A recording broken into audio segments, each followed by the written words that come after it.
De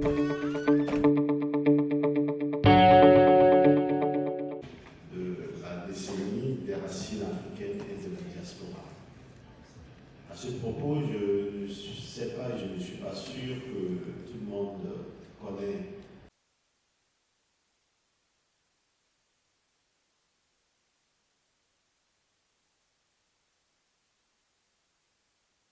Si vous prenez le cas du Togo seulement, nous sommes pour les derniers chiffres de 2020 à peu près 400 millions de dollars que la diaspora togolaise envoie au Togo, ce qui représente à peu près 8 à 10% du PIB.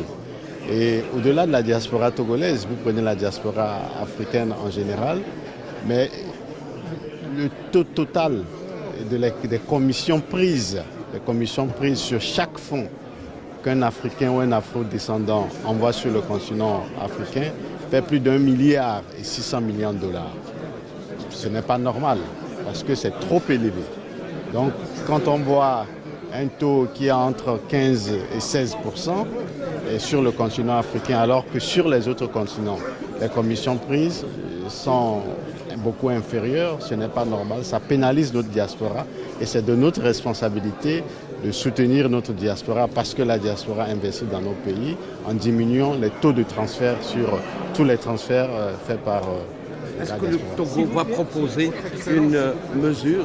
Togo, nous avions le haut comité pour la décennie de la diaspora.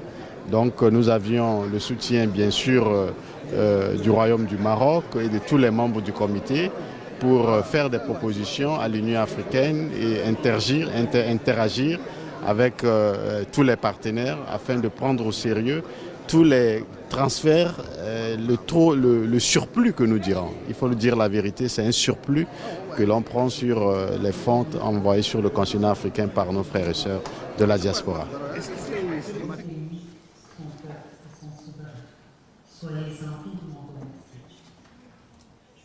Comprenez également tout l'honneur qui est le mien d'être aujourd'hui ici aux côtés de Monsieur le ministre.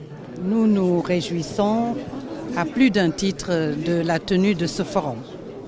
D'abord en tant que pays africain, le Sénégal, mais en tant que président de l'Union africaine. Vous le savez, le Sénégal porte l'Union africaine depuis plus d'1 an et nous allons bientôt rendre le tablier.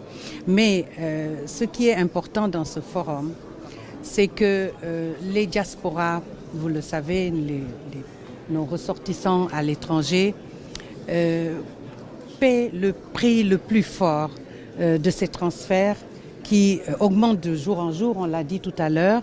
Malgré la crise sanitaire internationale que nous avons connue en 2020, ces transferts n'ont pas baissé. Et pourtant, le poids des économies a été bien ressenti par cette diaspora, partout où elle se trouve. Ce qu'il faut constater également, c'est que plus le poids, le volume de ces transferts de fonds de cette diaspora augmente, moins elle profite à l'Afrique. Il est donc vraiment de manière pertinente aujourd'hui d'aller vers des solutions, comme on l'a dit tout à l'heure, pragmatiques, qui vont nous permettre de réfléchir de manière concertée à tous les instruments qui pourront nous permettre d'apporter une valeur ajoutée à nos pays, de faire en sorte que ces transferts de fonds apportent une valeur ajoutée à nos pays au point de vue économique, au point de vue du développement, mais également soient moins coûteux pour ces diasporas qui font d'énormes sacrifices pour pouvoir évidemment transférer ces fonds.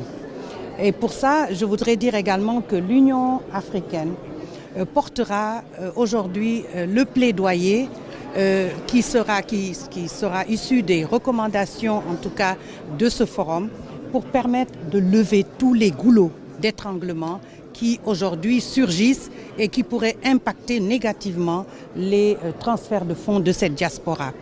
Nous souhaitons aujourd'hui que ces transferts de fonds profitent à l'Afrique et que faire de cette diaspora également des vecteurs de développement de nos pays en développement. Que représente la part des coûts?